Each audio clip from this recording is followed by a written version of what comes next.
Welcome to today's Talk Business and Politics Daily. I'm Roby Brock. I am with Paul Gatling. He's the editor of the Northwest Arkansas Business Journal, and you can read his stuff at nwabusinessjournal.com in the publication, obviously, and obviously at talkbusiness.net. Good to see you. You too. Thanks, Roby.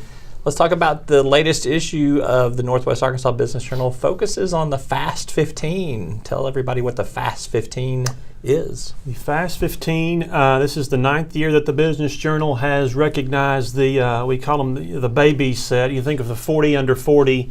This group is not yet turned 30 is the primary qualification, and these are the up-and-comers, the new generation of business leaders, nonprofit leaders in Northwest Arkansas. And so this is the 9th year we've done that. We have another great group. You can read about them at the website, as you say. We'll have an event to celebrate their achievements with family and friends and colleagues, and it's always one of my favorite issues since I've been at the Business Journal, and we look forward to the event. Lots of growth in Northwest Arkansas, so there's a lot of people moving into Northwest Arkansas.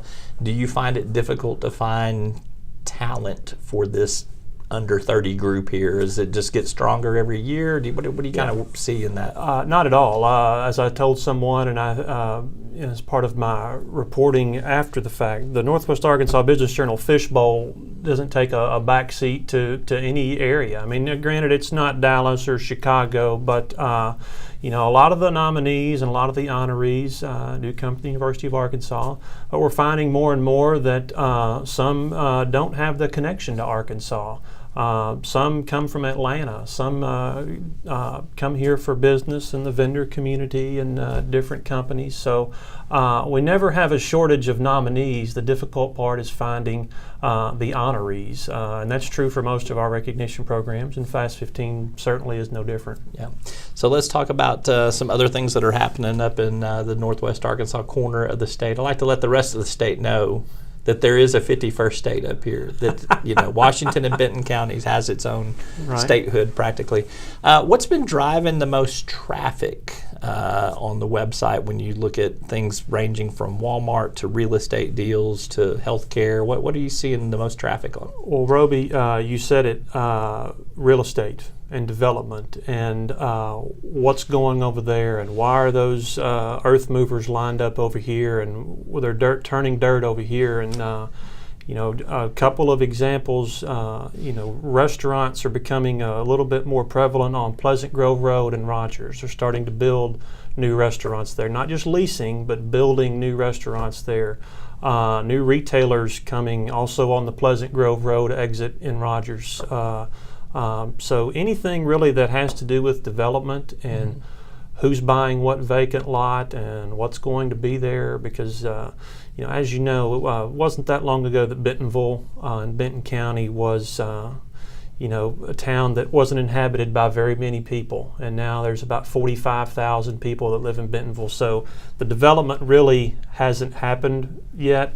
Now it's happening with 4- and 5-story office buildings and retail buildings and new restaurants and new services and houses going for $250 a square foot. Houses that are going for $250 and even $300 a square foot. Maybe not going for that, but being offered for that, to see if we can, find somebody to buy those properties around the downtown area. So if it's within walking distance, which is the popular marketing phrase, within walking distance to point A or point B. Real estate is always a popular topic and drives traffic on the website. I'm old enough to remember all the cow pastures between the city centers that are up here. Now when I drive, it's a construction zone, and there are many fewer cow pastures. Right. Well, those cow pastures are still between the airport and Bentonville for out-of-town travelers who fly into the area and wonder exactly where they've flown into. Speaking of the airport, big news from XNA up here with the expansion of the parking deck, $35 million project. Not only is that a big infrastructure project, but it is happening because of growth at the airport. What do you think is driving the most of that growth? Is it business? Is it tourism? Is it a combination? It's mostly business. Some of the comments that we've heard about from that story were from the vendor community and the business community. Something as basic as covered parking. you take that for granted unless you're flying 200 days out of the year and you're in and out of that airport all the time.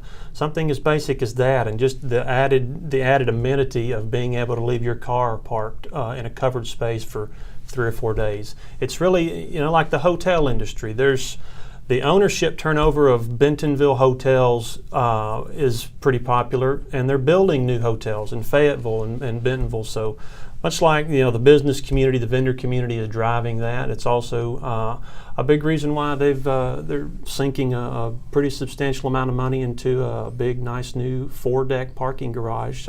Might be a bit of a headache getting in and out and figuring out where to go as they're building it, but once it's built, it's going to alleviate a lot of parking problems out there. All right, always good to visit and catch up with you. Paul Gatling, editor of the Northwest Arkansas Business Journal. Appreciate you and all the great work that you do. All right, thank you. All right. That's all for today's Talk Business and Politics Daily. Thanks for tuning in. We'll see you next time. Arkansas Electric Cooperative Corporation provides electric energy across 2/3 of Arkansas. This is an exciting time in our energy history, with incredible progress being made in renewable energy and storage technologies. As our energy portfolio continues to diversify, we'll maintain an all-the-above strategy to provide reliable and affordable electricity.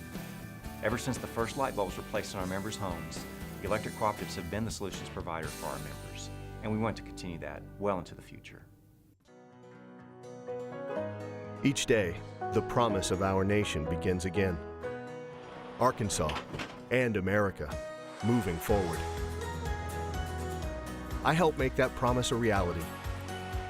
It's not for everyone, but people everywhere depend on us. Trucking delivers, or everything stops.